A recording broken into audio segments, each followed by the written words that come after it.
Okay, it says we are live here.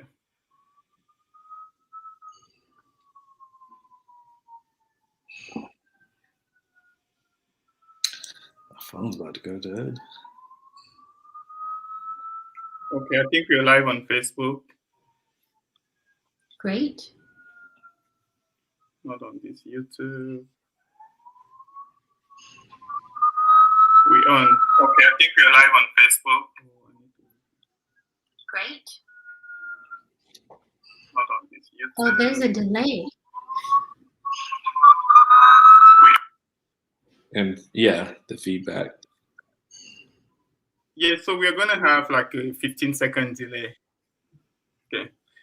Welcome everyone to the Cross-Cultural Smoothie again, where we always appreciate, analyze, and amplify cultures. And tonight we have a privilege to celebrating Black cultures, and mainly in the context of African American and Black Africans. So I have two special guests here tonight. I will let them introduce themselves. I'll start with my brother from Wakanda, Thurston. Hi, my name is Thurston Benz. I work with InterVarsity Christian Fellowship, and I'm from Virginia. Awesome. And Queen Wakanda. Yes, good evening. I am Rita Adiko Cohen. I am from Accra, Ghana, West Africa, but we immigrated to Norfolk when we came to the United States. And I came as a child, so I went from fourth grade all the way up, education-wise, here. But thanks to my parents, we've always maintained that Ghanaian culture. I don't even speak English with either of my parents to this day. Anyway, I am the founder and executive director of the Tidewater African Cultural Alliance. It's a 501c3 nonprofit, and it's made up of a group of Africans from the diaspora who want to unite the greater Tidewater community with African culture. And pretty much our vision is solidarity through the celebration of the African diaspora worldwide. Awesome.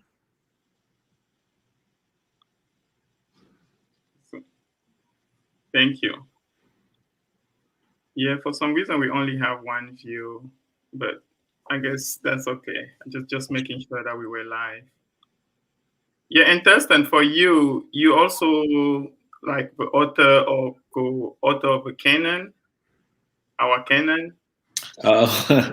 Yeah, me and some friends, former colleagues, started a podcast called Our Canon. And it's just going to be the three of us discussing fiction books by African American or from Black authors. So they can be any kind of Black, with Black authors. So we just started it. So the first book we did was The Bluest Eye by Toni Morrison, whose birthday was this week. But yeah, that's a new project. Okay, cool. And I think they're maybe just behind it, they'll probably catch on us. Yeah, so I guess tonight I just want to welcome all the viewers, from wherever you are. We want to encourage not just your presence, but your participation. So if you have questions, please feel free to drop it in the chat box, and our panelists here will do their best at answering. And we just want again to mention the fact that they're not experts in every culture. They're just going to be speaking mainly from their perspective. So without further ado, I think as we try to understand better the African diaspora culture and the African American cultures here, we just want to highlight some of the similarities. And I think when it comes to names, will be the first similarity or difference that we are going to encounter here. So Thurston, I would like to ask you, what's the process or what's the meaning when African American, how do they choose names? Can you walk us through that labyrinth of naming kids from a Black African American perspective? I will do my best with what I know. As is probably true in every culture, names oftentimes are, a lot of work is done to make sure that the name has meaning, whether that's kind of declaring a purpose over the life of the child or declaring some sorts of hopes for the child.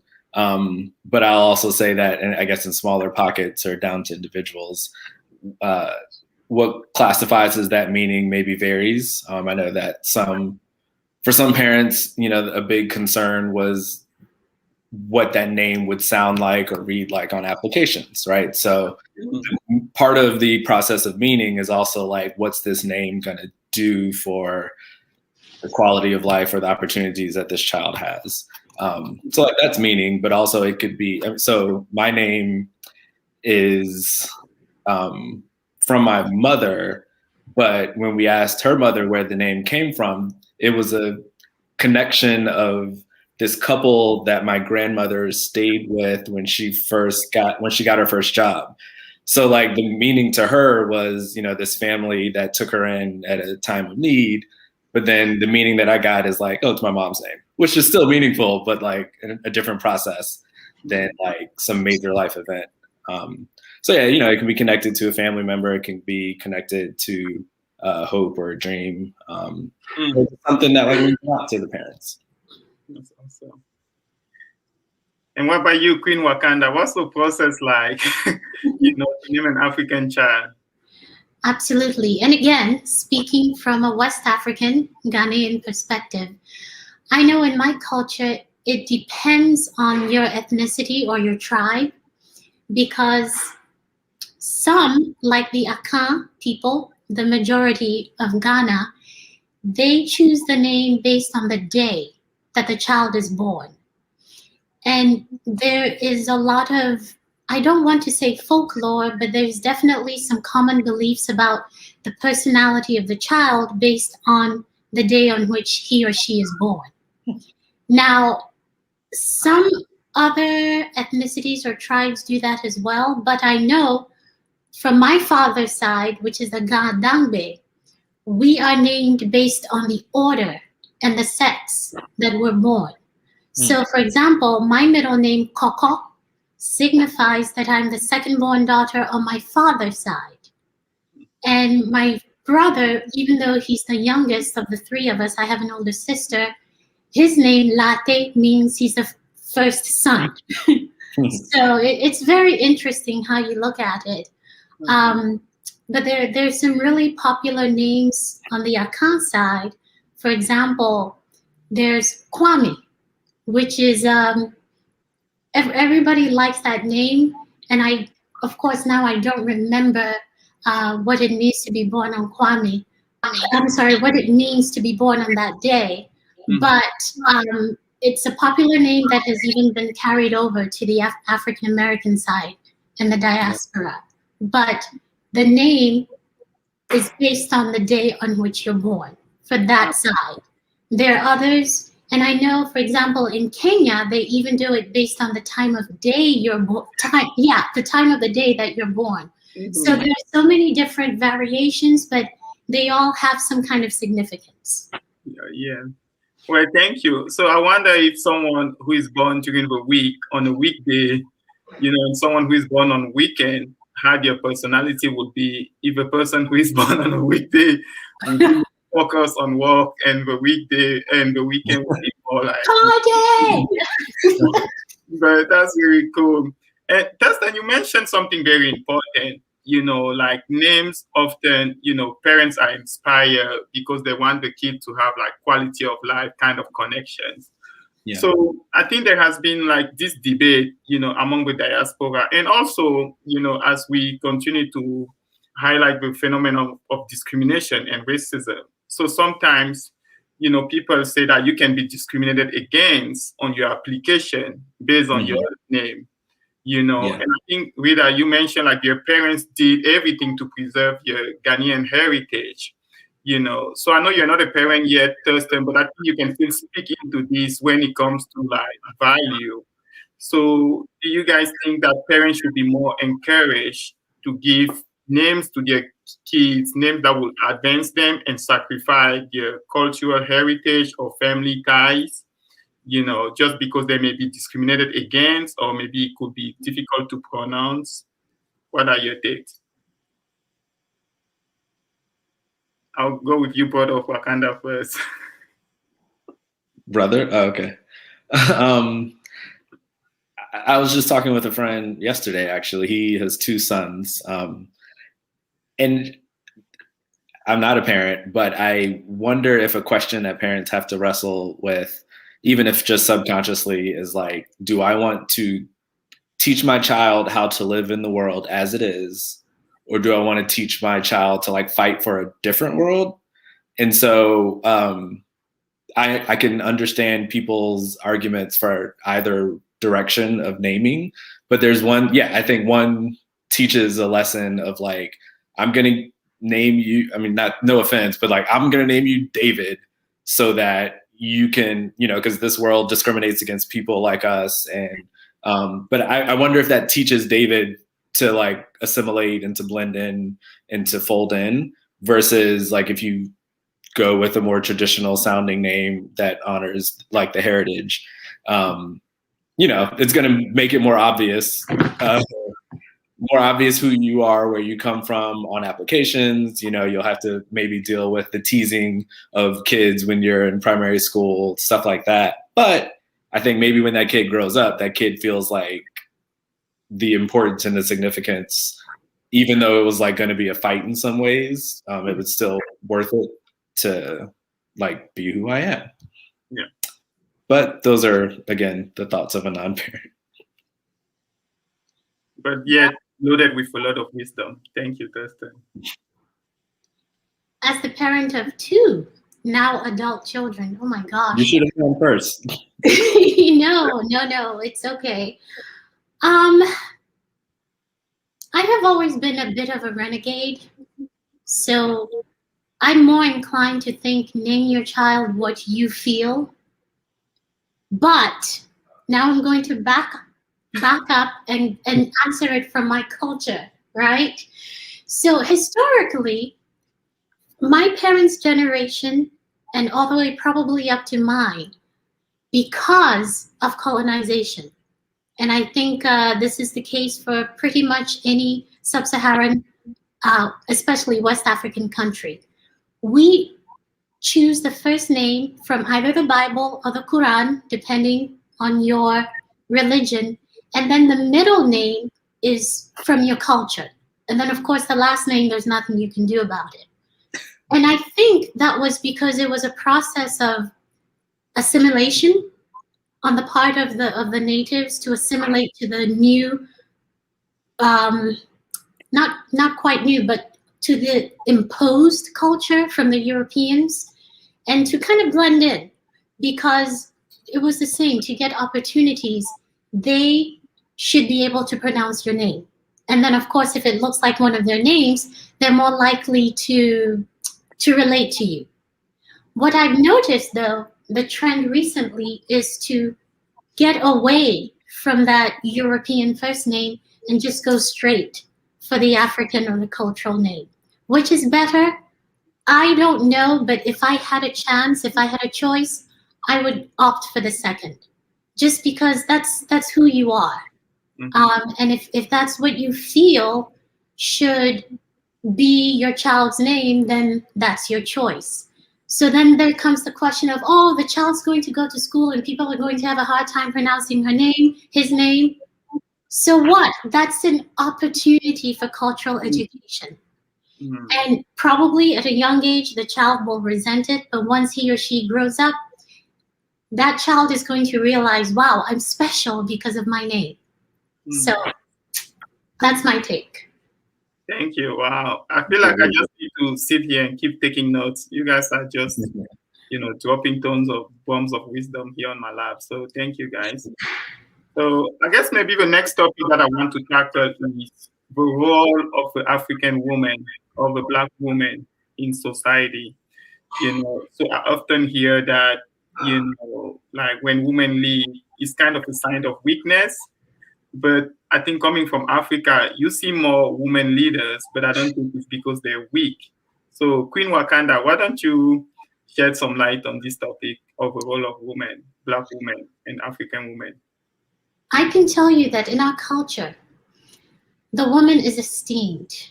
And in some tribes, some ethnicities, your name is based on your mother. Mine is not. Mine is based on my father, but sometimes it's different. And pre-colonialism, the woman was literally the goddess.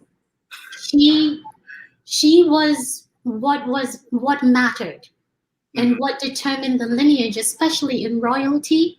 The queen mother was much more important, believe it or not, than the king.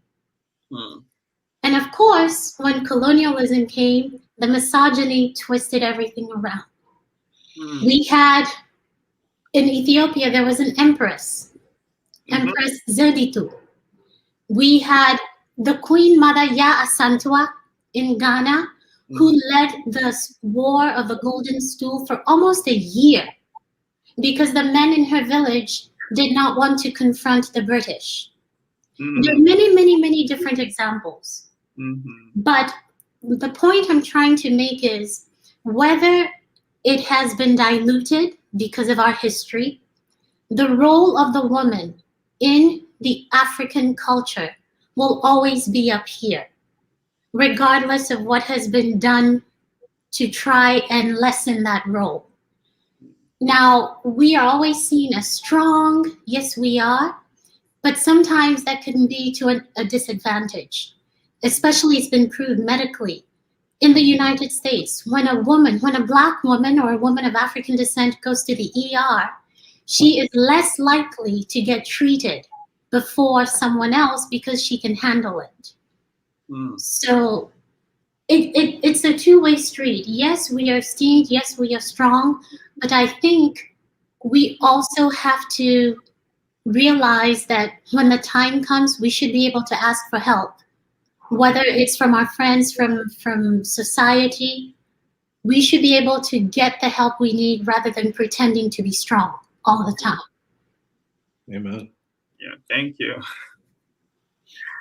Brother Wakanda, your take.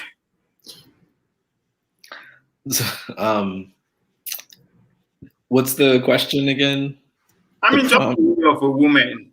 I agree with everything Rita said. Yeah, and I think, thank you, Rita. I should have, comment on that. I think sometimes just because, again, one of the cultural awareness is that if something is different, you have a different style of leadership. That doesn't mean it's wrong. So thank you again for being a woman. Yeah, something that I've thought about and discussed a lot with my wife, it was her idea, is that like there are certain theologies, Christian theologies, that don't believe that women could be leaders or hold certain roles.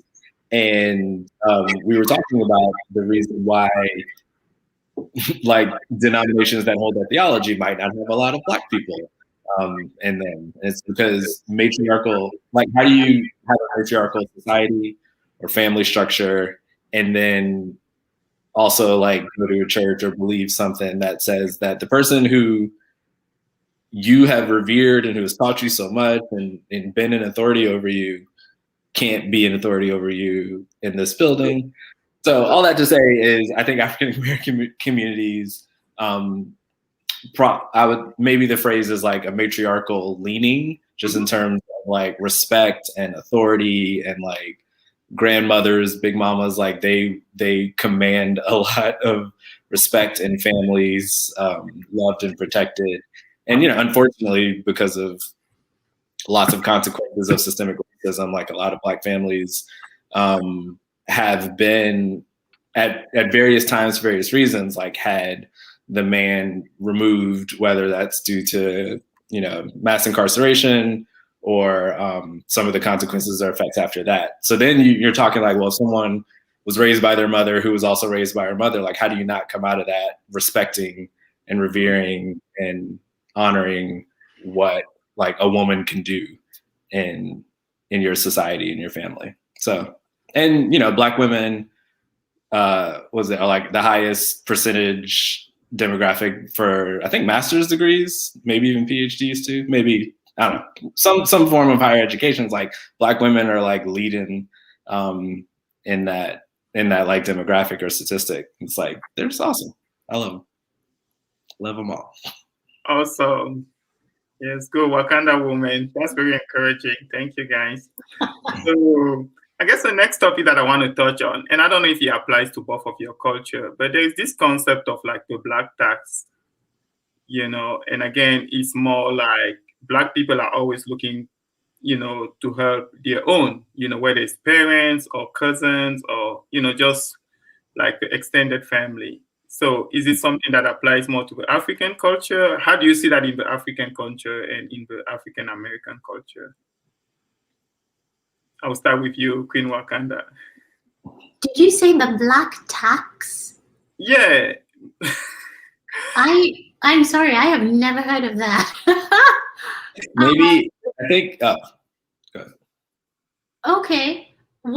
So you're saying like nepotism, but based on race? I'm confused. I think if I give my answer, it'll clarify for you. Okay. So I definitely think it's relevant and important to the African American community. So just thinking specifically around college and how many college students, Black college students, like also have to have a job to not just maybe help pay for their schooling, but also to be able to send money back home or to help their family. When I worked in campus, like on a specific campus earlier in my career, I had a student who lived with like 11 other family members.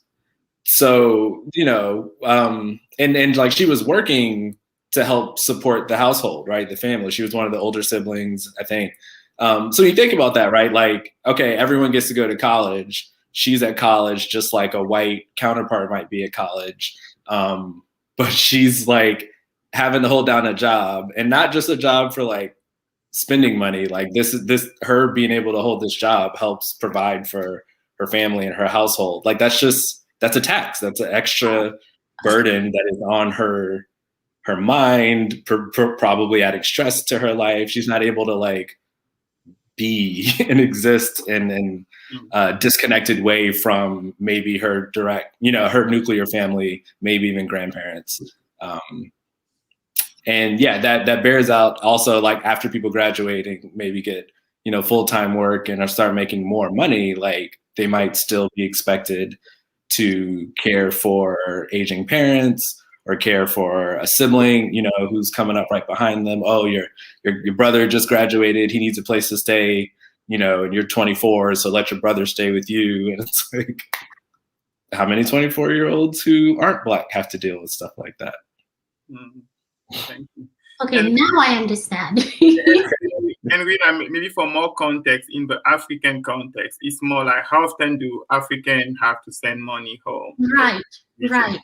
I can tell you, when my father came to this country, I was 13 months old, and we were supposed to come within a year, at most 3 years. We being my mother, my older sister, and myself. Well, it took almost 8 years. Because when my father came, not only did he have to work to support himself, but he had to support us. He had to support his extended family, his uncles, his cousins, you name it.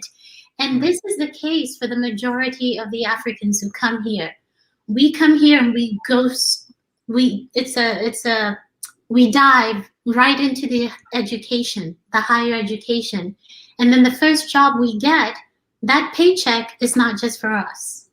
It's for you here, as well as whomever is back home that's relying on your support. So yes, definitely. And it's something, I'm not sure when that will go away, but it's definitely something we have. Yeah, thank you. And I think, again, sometimes it's helpful for people to understand those dynamics, and, why people not spending the way they're spending or acting the way they're acting. So or taking certain jobs or majoring in certain things. You know, Right. your friend might be telling you like, "Oh, just major in what you want to major in. Follow your heart." So, We well, don't I have have that luxury. responsibilities that like are coming at me pretty fast, you know, after graduation. Or yeah, like, so I, you know, maybe I feel passionately personally about a certain career path, but like I got to go the way that's going to allow me to fulfill these duties. Yeah. People don't always take that into consideration when they're advising Black or African students. Yeah, and I think that's also true. Like, why would, you know, an African student not go out, you know, and spend like $15 or $20 on a meal? You know, it's because he's thinking of, well, I would like to finance somebody's education back home, or I would like to help a friend with a bill, or, you know, but I think people can misunderstand and thinking that, well, you just enter social, you know, like, why don't you want a fellowship? So I think as people trying to foster and develop, you know, friendship and relationship, it's important to understand that. So this is really cool. So I guess maybe our next topic here could be music and dance. And with that, I think maybe one thing you didn't share earlier is that you're also a professional dancer. Yes, I ever since I can remember, I've been dancing and singing. Performing arts. I've been dancing since I was 4 years old. I began with my school troupe doing traditional Ghanaian dance, and then I came here. I've learned many different forms of international dance. I have 2 music degrees, but anyway, yes, I'm also a dancer. I teach Zumba and African dance as well. I've been doing that for the past 12 years. Wow, awesome. And do you see some similarity? Well, I guess I'll let Thurston share first what is dance in the, you know, African American culture, and then maybe with that, maybe a question for you would be like, what are some similarities or differences when it comes to? And Thurston, just to give you a heads up, if I see something that I can immediately jump on to show the similarity, if you don't mind, I'll do it so that I don't forget. Yeah, I don't mind at all. I just don't know if I'm going to have a lot to say. I feel like whatever you have to say about music is clearly what we should all hear. So I think, I don't know, it's music and dance feel like one of those things that, like, you know how like every culture is like, oh, food's really important to my culture. And it's like, yeah, but who wouldn't say that? Like, I haven't met someone from an ethnic group yet. So I do feel like dance and music, rhythm are a deep part of like my people. It's just, I feel like, you know, technically somebody from Ireland could say the same thing, but I'm not from Ireland. So yeah, it's I don't know. From my experience, it's one of those things that does feel like innate, and just a deep part of who we are, something that we like catch to very naturally. I think about, you know, just how young, I mean, she said she started dancing when she was 4, right? Like, I've seen a lot of 4-year-olds, not all 4-year-olds are taking to being able to move, you know, to certain rhythms or like have a vocal arrangement going on for you to see like, oh, we even knew at that young age that, you know, he was going to be a singer. We could just tell by the way he screamed or something like that. So it does feel like this thing that's just like a deep part of our culture and history. I think what I found interesting is a lot of that in Black American culture has been connected to our involvement in church. So, right, like, I mean, it's died down, but like for such a long chunk of time, any famous Black musician had I grew up singing in church, or like I grew up playing in church. Again, I think because of sort of religious demographic shifts, that's probably lessening for like the current generation. But yeah, I think a lot of us, you'd be hard pressed to find one who was never involved in like a church choir if they grew up 18 years in church. And yeah, I have friends who like own a dance studio and like teach dance. I'm not anywhere near there, but you know, I can cut a rug. I can hold a note. I can hold a note, carry a tune, but that's it. That's awesome. So how long do we have now? So for me, anytime you talk about music in Africa, I can talk for hours. I'm usually soft spoken and quiet, but so feel free to stop and interrupt me at any time. So here's the thing. For me, I consider music and dance that language that is not spoken, that is not able to be literally put to words, that is the signature of a culture. But you also have to remember that specifically in Africa, dance and music have a reason, have a symbol in society. When someone is born, there is dancing, there is singing. When someone gets married, even when someone gets engaged, when someone dies, there are all these different, sometimes I call it excuses, to celebrate the human soul, because we cannot speak our soul, but we can move in such a way that speaks it for us. And so much of that has been brought over. And so much of that has influenced the music and the dance that we have come to learn and get accustomed to in the West. One of my favorite examples is just the two-step, right? You just step, touch, hey, right? We all can do that in the West. Well, guess where it came from? It comes from different, and I'm going to back away. It comes from different movements, especially in West Africa, that celebrate the earth and literally the fertility of the earth, which eventually travels up to the womb of a woman. So there are many things like that. There are lots of different moves that we have now adopted, we don't even think about, that come out of warfare. Yes, for example, and I don't know if you know this, Emmanuel, but there is a dance or a rhythm called Agbaja, which is from Togo and Benin. It originally came from Ethiopia, and those from the Ewe people. They came from Ethiopia, then they came to Nigeria, then Togo. The reason I mention that is this is Agbaja, but this is Eskitsa. Do you see? There's a similarity. But the Agbaja was created because the people were trying to get away. So it was a dance that was danced backwards during warfare. And they were trying to get away so that they would not be massacred. But now we just do our Agbaja and don't even think about it, but there's a deeper meaning. So everything, every movement that we make that comes from Mother Africa has a meaning. We may not know it, but at some point, if we let our minds go, the soul finds that meaning and translates it for us. That's why we always feel something. Sometimes we can't even say it when we're moving, when we hear music, when we move the body. It's something very, very earthy, something very old, but something that is available to each and every one of us.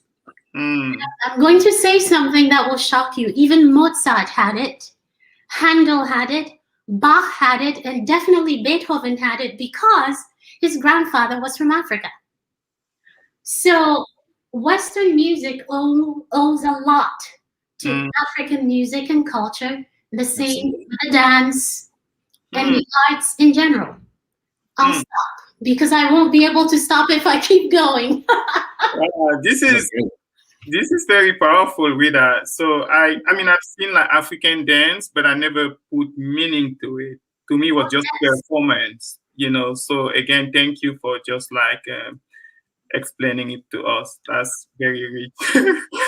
So thank you. I feel bad because as an African, I always feel like I'm an African who doesn't know how to dance. I need to register in one of your classes. You know what? You're not alone, but it's just a matter of either letting go, or sometimes also it's a way that the brain translates the sound to your body. So yes, absolutely, they have to speak their own language as well. Awesome. So yeah, people who don't have rhythm, it's not necessarily that they don't, it's not that they don't have rhythm, it's just that when the ear hears it, by the time it gets to the brain, there's a delay.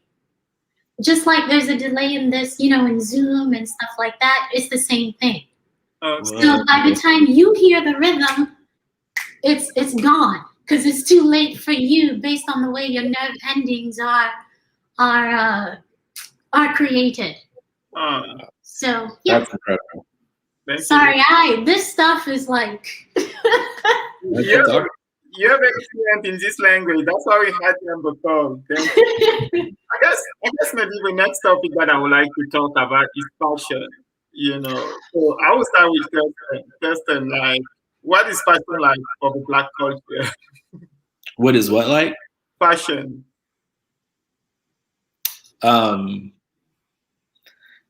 It's creative, it's innovative, it's stylish. Like Rita just said that like Western culture owes a lot to African culture, 100% true. And like within that, American Western culture owes so much to Black American culture, which we also, a lot of it, that is owed to African culture.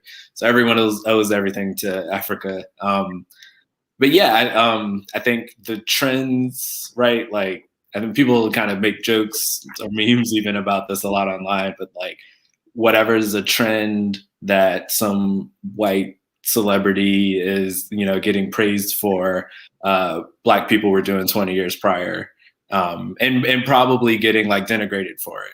So like, we get called ghetto or hood or trashy for something, and then it becomes a fashionable thing when a 14-year-old white celebrity does it 20 years later.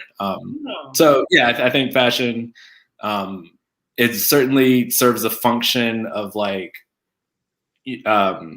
presenting yourself in a way to get a certain reaction out of the world around you, right? Whether that's sort of leaning into the like otherness, right? Like, we're Black, we can't do anything about that. And I wouldn't want to do anything about that, right? But for some, it's like, well, let's push that even further, right? Like not just have my skin be this thing that is different or differentiates me, but even let my fashion speak even more to that. So that's like owning it. That's a beautiful way that's going in, I think, a positive direction of utilizing your fashion as a further extension of yourself, further extension, again, of your creativity. So you see that a lot with the hair.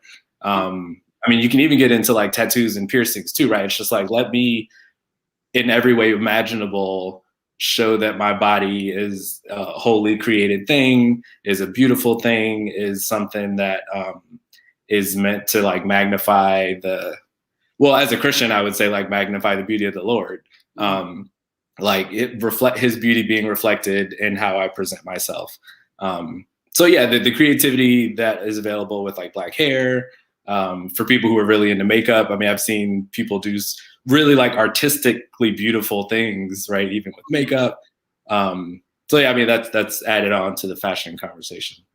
Wow, thank you, Thurston. And I never thought about it as like, creativity or expression, but I think it's, in some of my circles, sometimes I see like statement of like judgment towards, African American fashion, but we don't understand that, this is just a mode of expression. Why don't we try to get to know the person instead of condemning the person? So and the word adornment keeps sticking out in my head as I think about it. Like, again, there's a way to judge someone who you think is flashy or sticking out too much or doing too much. But another way to look at that is like adorning a temple, right? Like we're God's temple, like the Spirit lives within us. Why would we want to put that in drab and, not have that be as beautiful of a structure for the Spirit as possible? Yeah, and speaking of church, I think one of the things that I like about Black church is Black men like to dress up. They take it personally. This is a meeting with God, So they always have bow ties. So I always, when I go there, like, that's my brother. I mean, rarely you will see a black man going to church casually with flip flops Right. or shorts. To them, it's like, no, this is my day. Yeah. So, But also like their way, like, to honor and respect the Lord. yeah. So, Well, it's the same with the black church, the woman with the hat. I don't know if I read the comic strips. I've been reading them for over 40 years. And there's Curtis. And every once in a while, he and his brother, they sit in a pew, and Curtis has these side commentaries about ladies walking in with these hats. I would like to think that the hats come from the head wraps of Africa, because that was not available anymore. So they had to come up with a new way to still honor that. That's my personal feeling. I don't know if there's any kind of historical link to that, but I want to address the fashion with two things. And of course, I'm a walking example, and so are you, Emmanuel. We Africans have mastered the art of prints and just being able to coordinate prints. These are two different prints. All of our fabric, I happen to have some. They're so beautiful. This happens to be blue. And of course, they all have meaning, whether we know now or not. They originally had meaning. If you take the kente, which comes from kenteng, which means woven in tree or akan, it is a heavy, heavy linen fabric that was reserved only for the royalty. And it's hand woven. It's beautiful. You can use different colors, different combinations. They can have different meanings. You can put Adinkra symbols in them. We also have the mud cloth from Mali, which also tells stories. We have the samakaka from Angola, which is beautiful. And again, it tells a story. So no, it's not an opinion. Africans are the champions of printing, at least fabric printing, and being able to match them and put them together in such intricate ways that at first you're like, whoa, but then when you look, you're like, ooh, that's nice. So that's one thing. The jewelry, and I'm speaking specifically from a Ghanaian perspective. If you ever see royalty, especially the men, they just drape the cloth or the kente, and then they have all this gold. I mean, literally bling. And as a matter of fact, let's take it way back to Mali, to Mansa Musa. When the Europeans saw him, they were literally blinded because this man was dripping. He was the first billionaire in the 13th century, 13th and 14th. He was from head to toe covered in gold, and he gave gifts of gold, like here, I remember I read this. The architect that built his palace, he gifted him 443 pounds of gold. So gold and anything flashy is in our system. It's in our culture. It's in our soul, because that's what we're used to. And of course, we have we used to have a whole lot more, but we have the natural resources as well. So we have gold, we have diamond, we have emeralds, all these brilliant, shiny things. And we're able to put them to amazing use and display, not only on our bodies, but also symbolized through our prints and other textures that we're able to combine. So whether or not we meant to be, we are definitely forerunners of fashion, just because of those two different elements. I mean, I'm not boasting or bragging. It's just, hey, it's the plain truth. That's all it is. Thank you, Rita. And I think also one thing that I want to add, I think African clothing is just, always bright. Like, it's hard to be sad because of the colors, So I think like when you wear like African clothes, there's just this joy that comes, out of you. And so I think also that's something very important to highlight. But also, very interestingly, African clothes are not forgiving. Once they size you up, if you get an inch or an ounce of weight, that's it. You know? They don't stretch. They're gonna be, you're gonna be checking your blood pressure. So something about African clothing, they don't stretch. So, and they're not forgiving. So that's good. Well, thank you so much again. That's just very beautiful. And I guess maybe the next topic that I would like to highlight, Thurston, we can start with you, is the arts. I don't know if you want to share what is Black art. I wish I could like tag my wife in to talk about that. Yeah. Bring the first lady. Bring the first lady. That was not prepared ahead of time. Oh, yeah.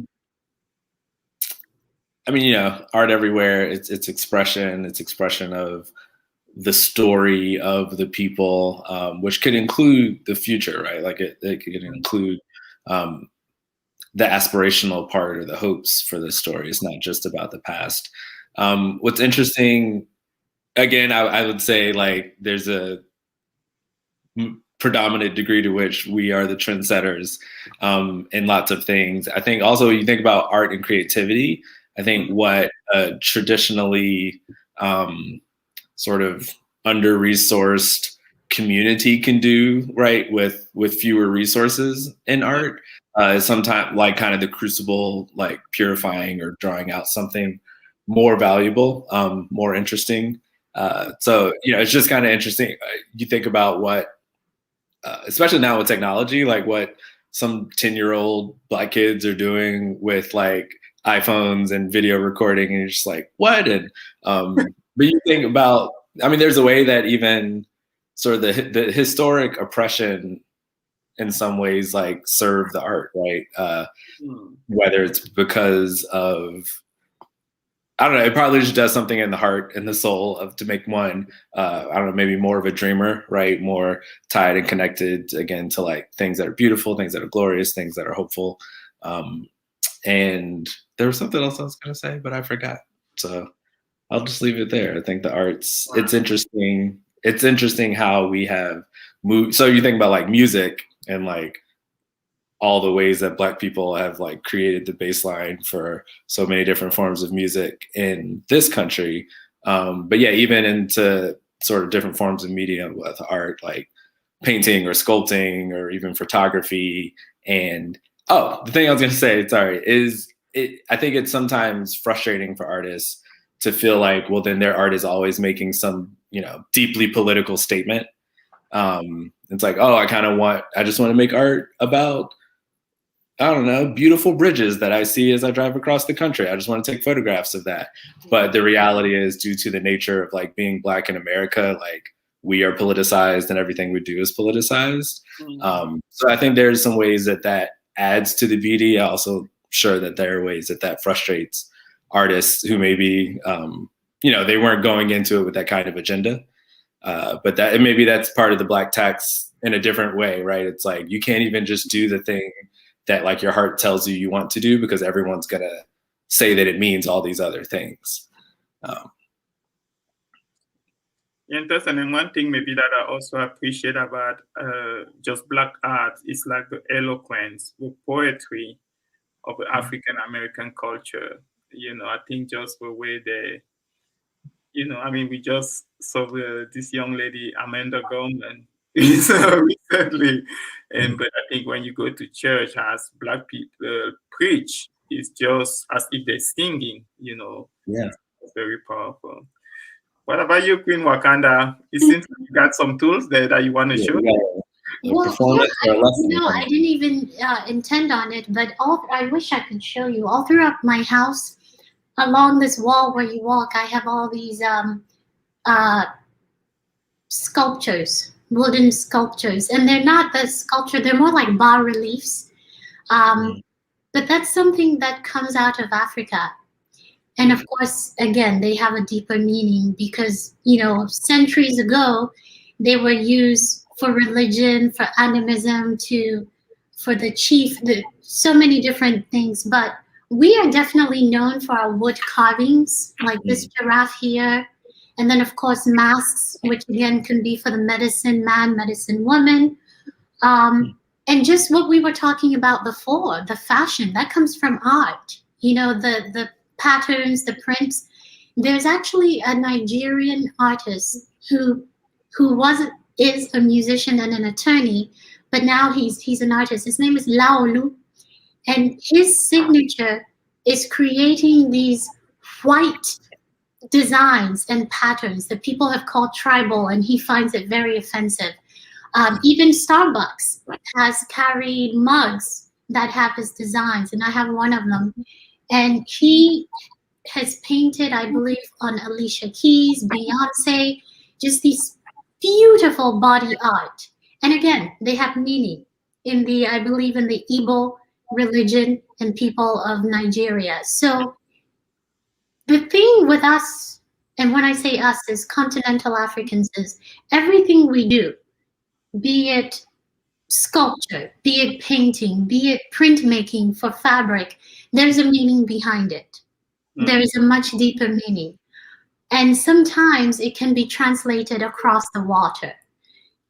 One of my favorite translations of the arts is, of course, through the dance medium, when, and of course I cannot think of the name, Dunham is the last name, but she was the first to bring that African movement with a torso and the rest of the body, rather than the stiff ballet that the Westerners are used to, into the language of dance. Wow. So, and then of course there's Alvin Ailey and Duncan and Robert Battle, all these different people who have used as a basis African movement to create a new medium and a new language that was not seen before. So even though the things we contribute to society are seen as revolutionary, they are based in millennia old traditions that sometimes may be lost to us as to the meaning, but there are bigger, deeper meanings behind them. Wow, thank you, guys. Whew. Where did I send my tuition money? I feel like my tuition money should have gone right here to you guys. Wow, thank you. So I guess now, Thurston, I want to kind of shift gears here to come up with some questions. I think we cover a lot of topics. And so I guess one of the questions that I have is, for you, Thurston, as a Black African American, how do you relate to continental Africans like Rita or myself or others here at NSU or ODU or anywhere in America? Yeah. So the story that comes to mind is 2 years maybe after I graduated from undergrad. I went to a predominantly white college for undergrad. I went to a predominantly white college for grad school. Lived in a city where I think I knew like 2 Black people. I just spent like 6 years with a lot of white people. But a lot, I will say, like a lot of them were Christian, right? And so, as people sometimes say, right, I'm supposed to be able to have so much in common with these people because we, believe in the same God and the same Savior. And there are ways that proved to be true. But anyway, so 2 years after I graduated, I was randomly hanging out with some friends and kind of realized that in that grouping there was, I think, someone from Ethiopia and Eritrea, and there was someone from Nigeria, and there's me from Virginia in America. But I felt so just at peace and at home, and like, these are my sisters and brothers. And like that stuck out to me because I felt like I had just spent so long trying to have deeper relationships with like people who were not my race, but who shared my faith. And there were like challenges there in a way that literally just meeting all of these people who, they're not even from the same country as me. Some of them were Christian, some of them weren't, but we like shared the same skin. And I just remember feeling so like connected there. So to answer your question, when I think about relating to my African sisters and brothers. Like, it's all positive, right? I think I know of stories of people who have felt like they were judged negatively by like Africans that they, I don't know, come in contact with, but that's literally never been a part of my experience. So like, it's like I have no reason to have any kind of negativity or animosity or competition or kind of barrier of some relational barrier between so when I meet people who are like from Africa, it's all love. At one time when my hair was shorter before I got locks and it was just kind of like a mini fro, I can't remember which country they were from. It was at a fish event, Emmanuel. They started talking to me in French. And I was like, I don't know. And it took a while to realize like they thought I was from where they were from and they were speaking in French, which I felt like I was really humbled. And I was like, oh, thank you so much for someone from Africa. That like meant a lot to me. But that was the only oddly confusing, maybe potentially negative interaction I've had because I didn't understand what was being said. So I guess the same question can go to you, Rita. How do you interact with African American? It's somewhat similar because again, I came here as a child, so I was very excited to go to school.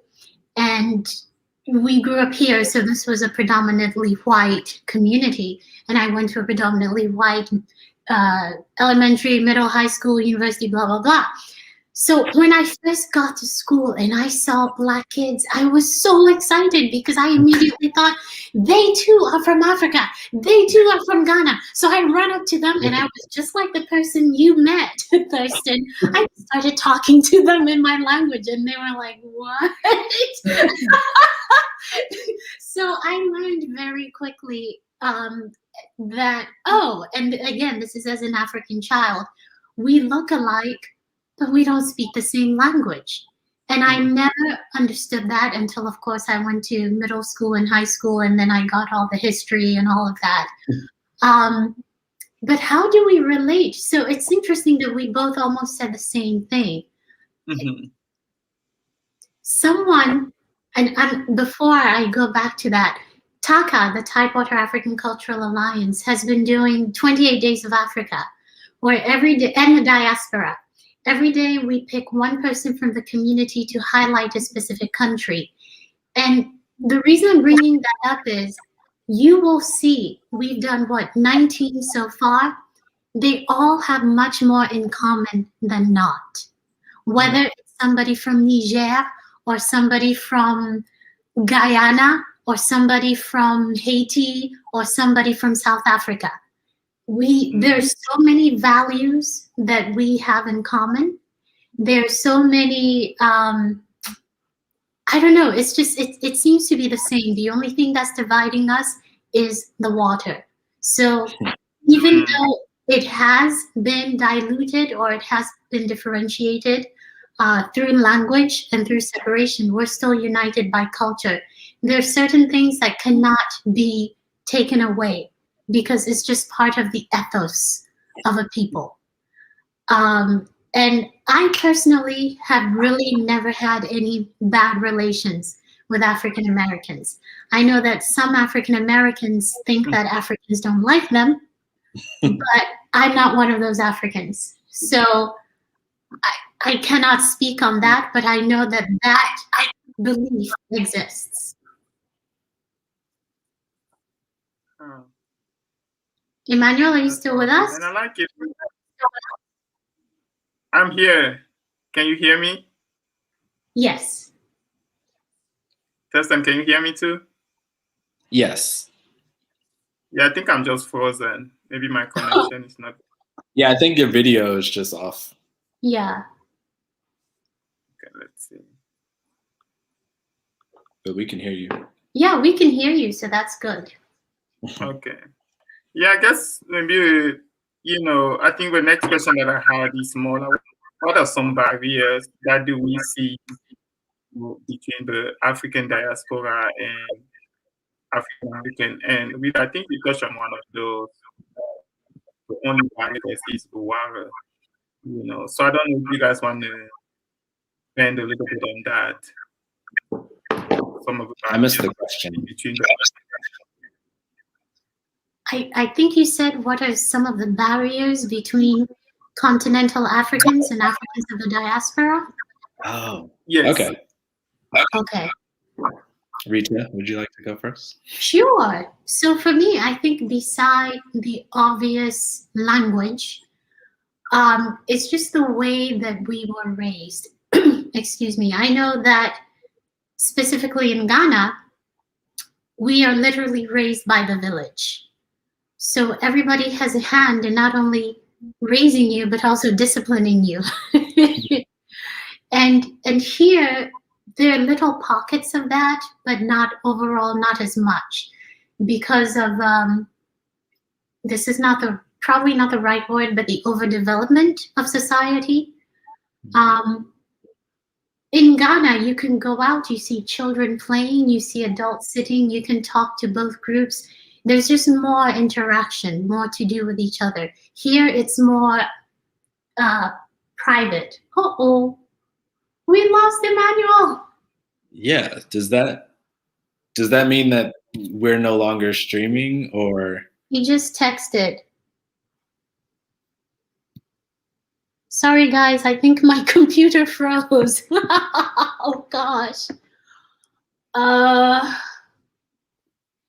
wonder, is he back? No. Because I wonder if it means that the link is still streaming, or if because he was the moderator, you think it's just cut?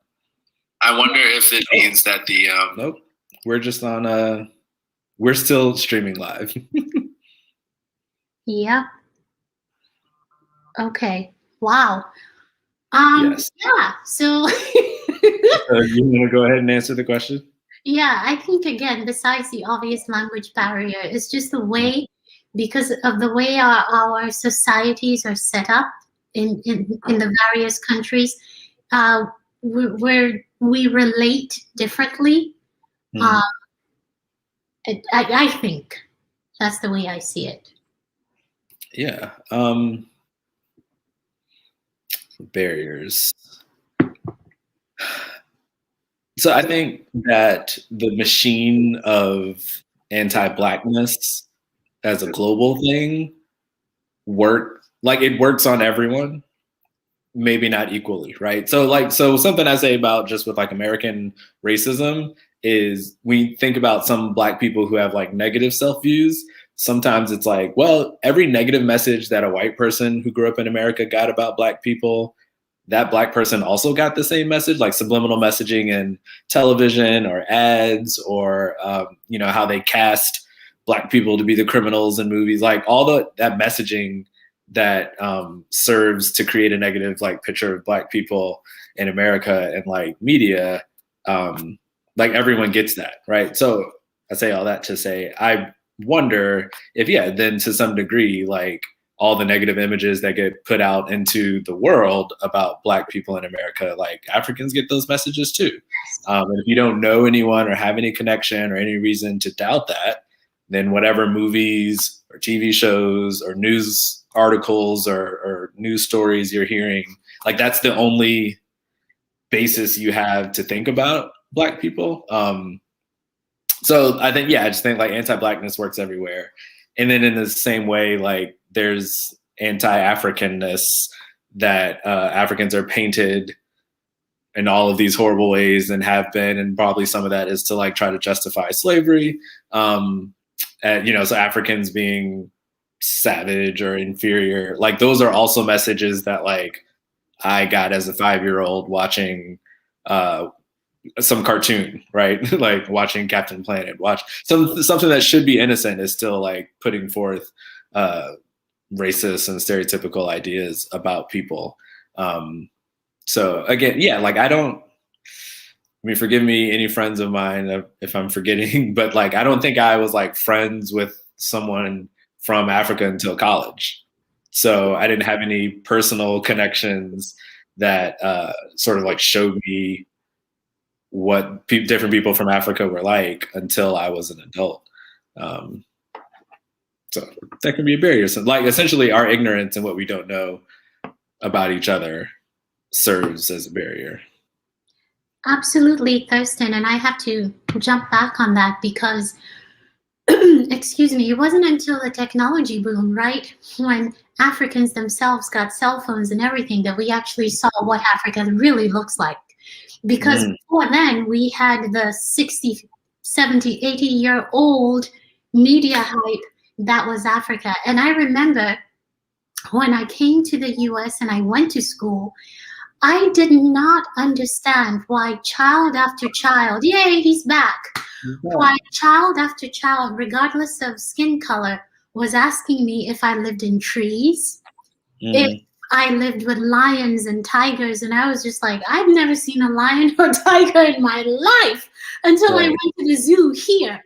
So you're right. It's what the media has tried to do. And that also, has a huge detrimental effect on our relations. And like I said, because of the technology boom, I have seen that recently relations between African Americans and Africans is much better because we can see exactly what's going on. Exactly. There's no longer that hype or that it's not even the propaganda. There's no longer that. Right. Now we can really see what is the case. That's awesome. I agree. Welcome back, Emmanuel. Yes. Oh, thank you, guys. Thank you. Yeah, sorry I got disconnected. I think my computer just froze. I mean, technology is a blessing, but you also never know what it will be set up for. So I guess maybe, I probably didn't get your answer, but I can get it offline. So I guess maybe the last part of the program is, this is about celebrating Black cultures, and whether it's continental or like African American here, So I just wanted to hear from both of your side. What are some of the gifts that you perceive in each culture, And again, I'll go first with my brother from Wakanda.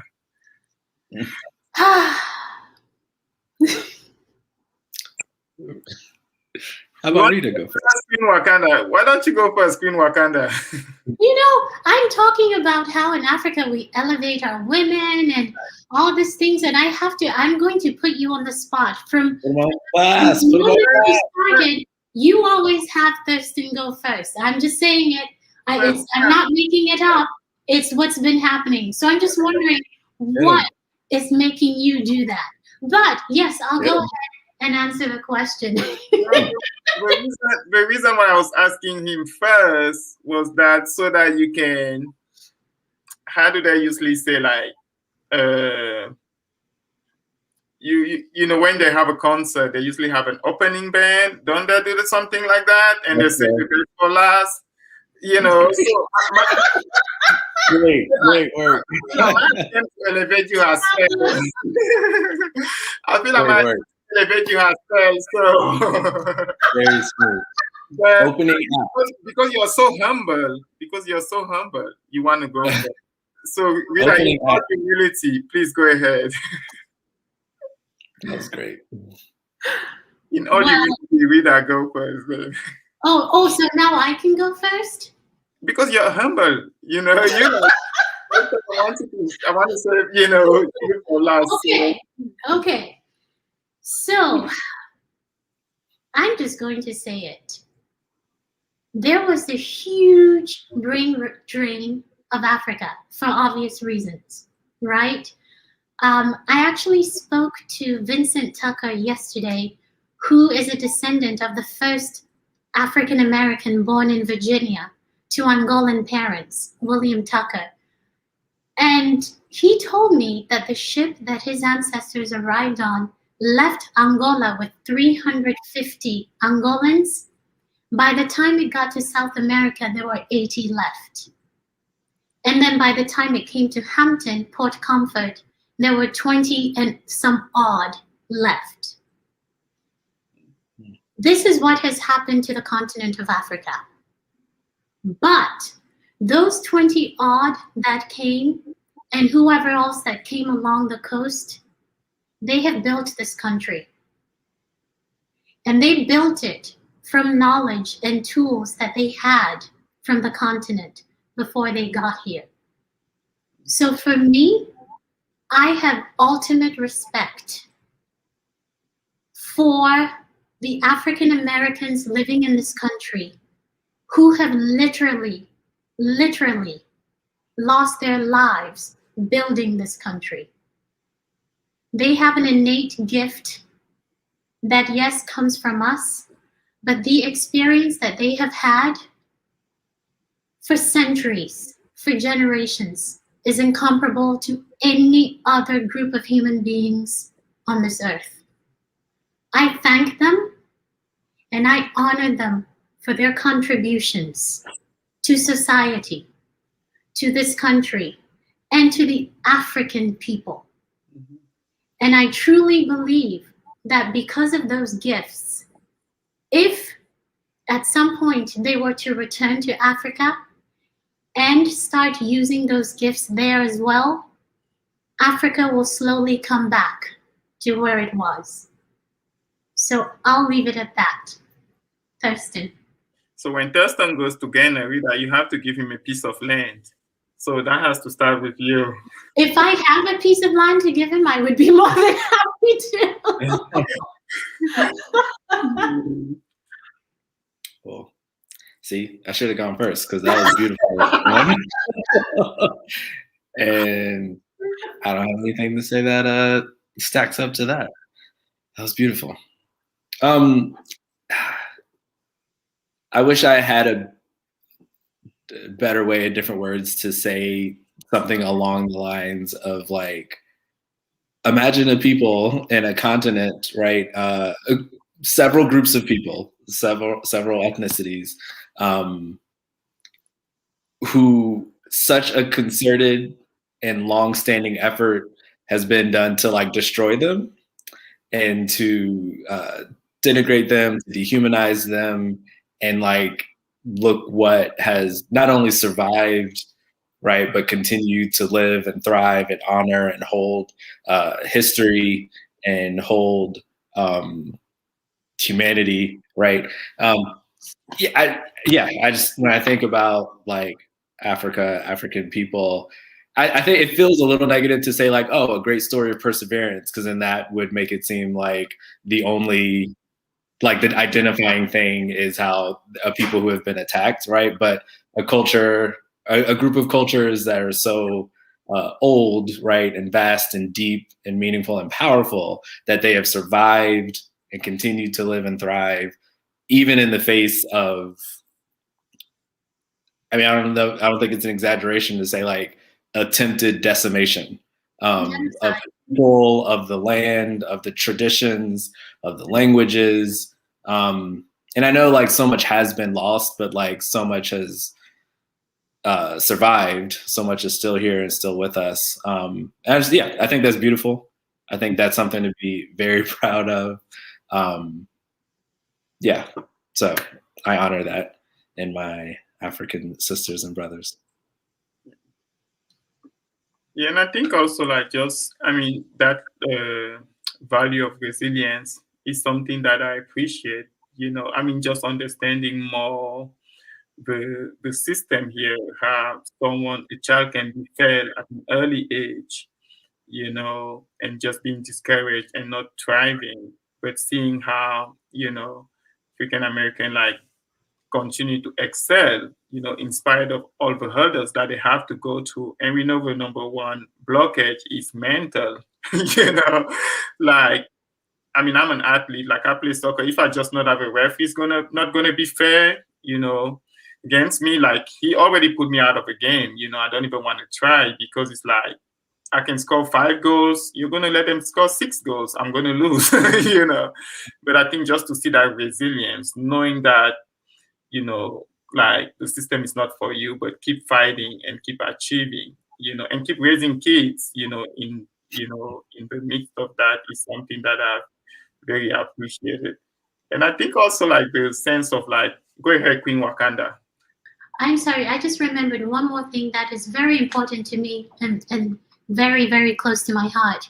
In the actually began way before that with Marcus Garvey when he created the Pan-African flag, the African American flag.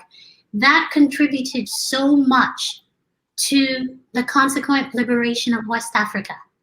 Of course, with Ghana being first, being liberated from Britain, our flag is red, yellow, green. We put in the yellow and then the black star. You go to different countries on the continent, usually around the Western Horn, and you will see those same colors. So the African American movement and the struggle has also benefited the African struggle. Dr. Martin Luther King Jr. was in Accra for that first 6-month celebration. Supreme Court Justice Thurgood Marshall went to Kenya twice. First, to help them write the Constitution. So wrap your mind around this. An African American went to a newly liberated African country to help them write their Constitution on how to govern themselves. The president of Zambia came over to the US, also met Dr. Martin Luther King. We have been connected for centuries. We will continue to be connected. There is so much that we have learned from one another, and we will continue to learn from one another.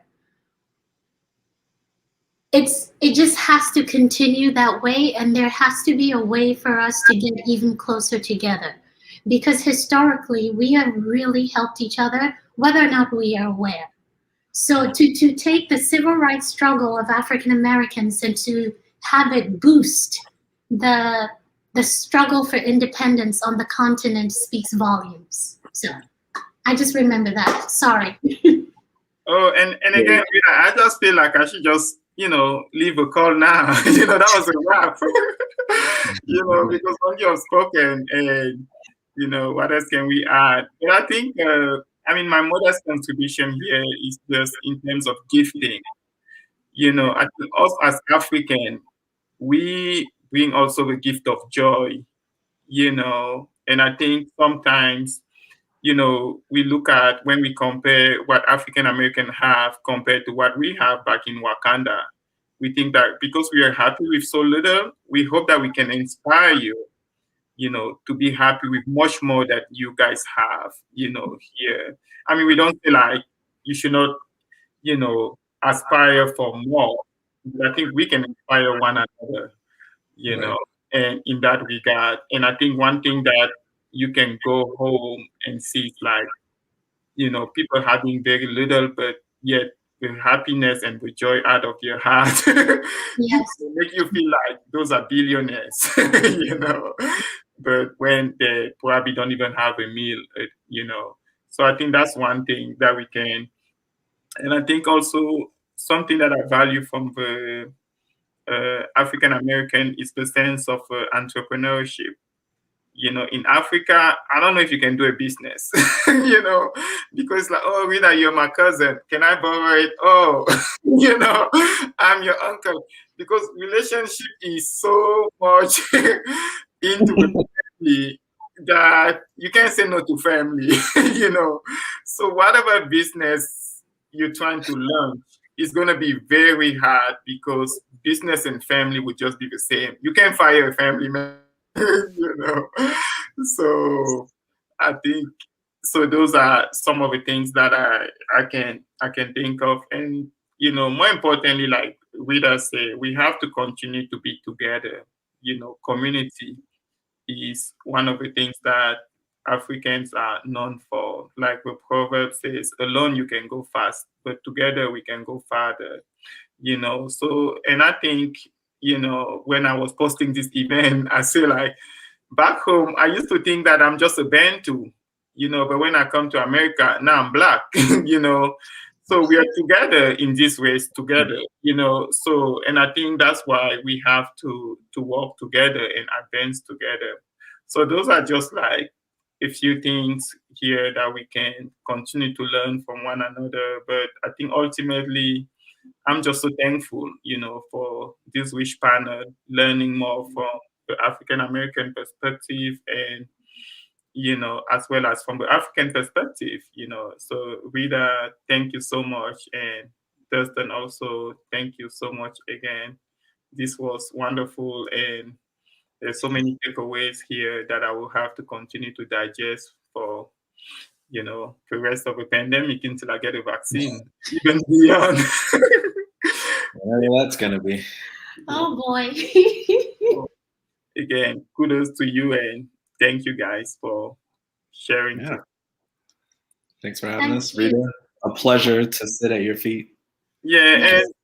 and again, like for those of you who have joined late, I think Thurston is a co-founder of Our Canon, which is a podcast.